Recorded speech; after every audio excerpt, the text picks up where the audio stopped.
And suddenly, people had to face a painful question. How much of their money was actually recoverable? Some had invested savings. Some had planned for retirement. Some had borrowed money because they believed the opportunity was legitimate.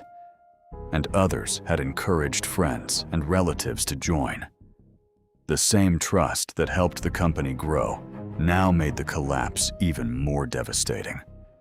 Looking back, some of the warning signs seem obvious.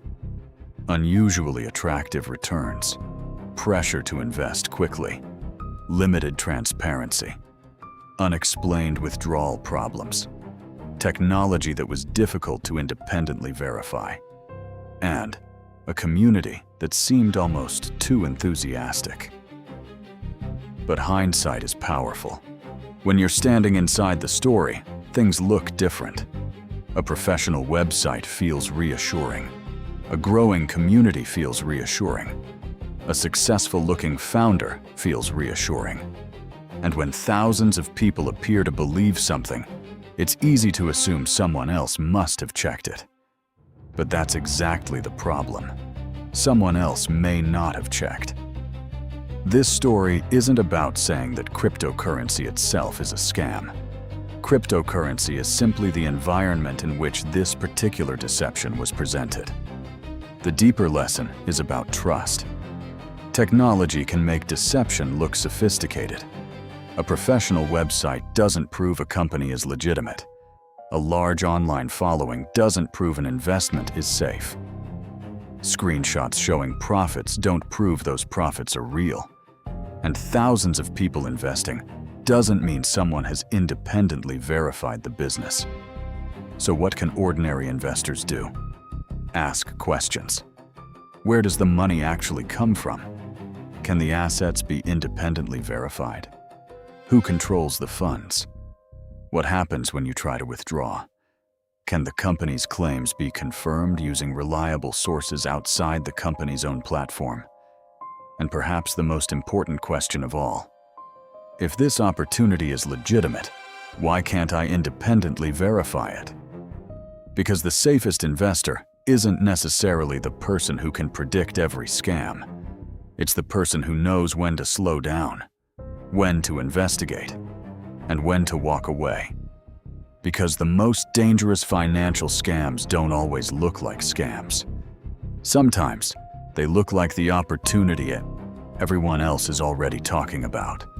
And by the time everyone realizes something is wrong, it may already be too late.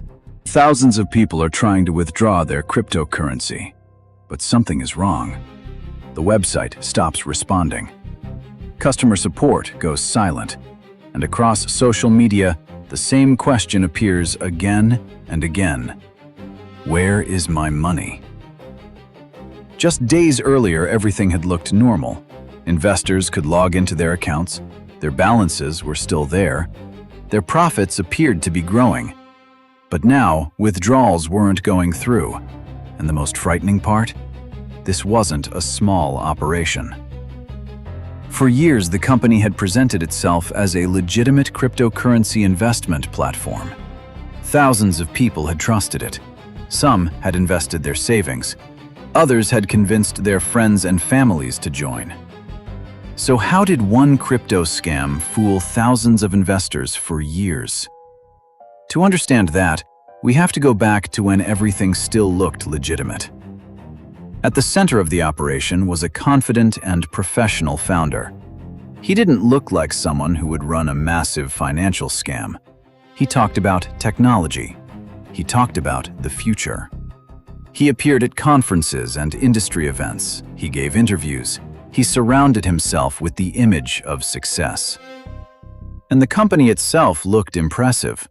There was a polished website, professional branding, sophisticated-looking technology, and promises of attractive investment returns. To a new investor, everything appeared legitimate. But the company's most valuable asset wasn't its technology. It was trust. Early users began reporting impressive results. Their account balances went up.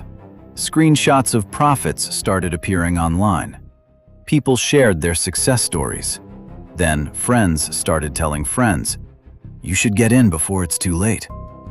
And that simple sentence helped the operation grow. Because when someone you know says they're making money, the opportunity suddenly feels safer. The more people joined, the more legitimate the company appeared. And the more legitimate it appeared, the more people trusted it. The operation began growing rapidly. Thousands of investors deposited cryptocurrency. Some invested small amounts. Others put in much more. For many, the numbers on the screen looked convincing. Their accounts showed profits. Their balances appeared to increase over time. And as long as investors believed those numbers were real, confidence remained high. Then the marketing became even more aggressive. Limited opportunities, exclusive investment programs, special bonuses, messages suggesting that people who waited too long could miss their chance. It created something incredibly powerful: fear of missing out. People weren't only afraid of losing money, they were afraid of missing the opportunity that everyone else seemed to be taking advantage of. That psychological pressure can be extremely powerful. Because when everyone around you appears to be making money, questioning the opportunity can feel almost irrational. But underneath the success, warning signs were beginning to appear. Some investors noticed that withdrawals were taking longer. Others complained about unexpected fees. A few started asking a much bigger question: where were these profits actually coming from? Online investigators began looking more closely at the company. They examined public information. They studied cryptocurrency wallet movements. They compared the company's claims with what could actually be verified. And inconsistencies began appearing. Some transactions didn't seem to match the company's story. Some of the technology being advertised was difficult to independently verify. Questions started spreading online. But there was a problem. Thousands of people already believed in the company. They had money invested. They had watched their balances grow. Their friends had invested too. And some people had even convinced other people to join. Admitting that something might be wrong meant admitting that they might have made a serious mistake. So many investors dismissed the warnings. "I've been using it for months. My balance is still there. My friend made money." Those statements felt like evidence, but they weren't proof. And this is where the psychology of financial scams becomes so dangerous. People often trust what they can see, even when what they're seeing is only a number on a screen. Then the pressure arrived. Investors started requesting withdrawals. At first, there were only a few complaints. Then there were dozens, then hundreds. People wanted their cryptocurrency back. The company tried to reassure them. Problems would be fixed. Withdrawals would resume. Everything was supposedly under control.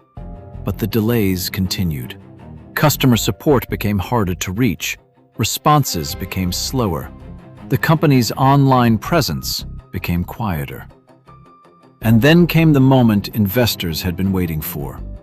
They tried to withdraw their money again. Nothing happened. They tried again. Still nothing. Then suddenly, withdrawals stopped. Panic spread. Investors flooded online forums and social media looking for answers. Some discovered they couldn't move their cryptocurrency. Others began questioning whether the balances they had been watching for months had ever represented real assets. The illusion was beginning to collapse. Investigators started examining the operation more closely. They followed transactions. They reviewed records. They examined the company's claims. And the picture that emerged was very different from the one investors had been shown. What appeared to be a sophisticated cryptocurrency investment business may have been built around deception, misleading promises, and the constant flow of new money. The technology had created an appearance of sophistication. The website created an appearance of legitimacy. The account balances created an appearance of wealth, and the growing community created an appearance of trust. But appearances aren't verification. For thousands of investors, the realization came far too late. The money they believed was safely growing might not have been there in the way they imagined.